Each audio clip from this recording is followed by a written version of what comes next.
Okay, இப்போ பார்த்தீங்கன்னா எந்த ஒரு பவுடரும் இல்லை. இப்போ ரொம்ப நாளாக வந்து சோப்பே போடுறதில்ல நண்பர்களே. சோப்பு வந்து என்ன சோப்பு போடனே தெரியல. அதனால் சோப்பே வந்து இப்போ யூஸ் பண்ணாமல் இருக்க பார்த்துக்கோங்க. சும்மா வெறும் வாட்டரில் வந்து ஃபேஸ் வாஷ் வச்சு அப்படியே பண்ணிடுறது தான். சரி, எல்லாருமே வந்து அடிக்கடி ஒன்று சொல்கிறது, ப்ளவுஸை வந்து நெட்டையாக தைங்க, கை மட்டும் லென்த்தாக வச்சிங்கன்னா நல்லாயிருக்கும் அப்படின்ட்டு நல்லா தெரிஞ்சுக்கோங்க.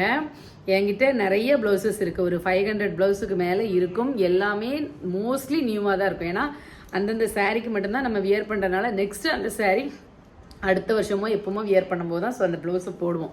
அப்படி போடும்போது ப்ளவுஸ் புதுசாகவே இருக்கும். ரீசெண்டாக தைக்கிறது எல்லாமே இந்த மாதிரியும் தைச்சிட்ருக்கேன்.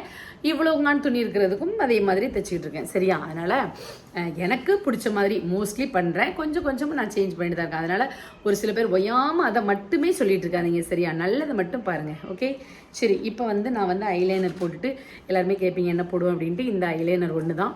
இந்த ஐலைனர் ஒன்று தான் நம்ம எப்போவுமே போடுறது. ஸோ இதை வந்து லைட்டாக இப்படி எடுத்துட்டு இப்படி போடுவேன்.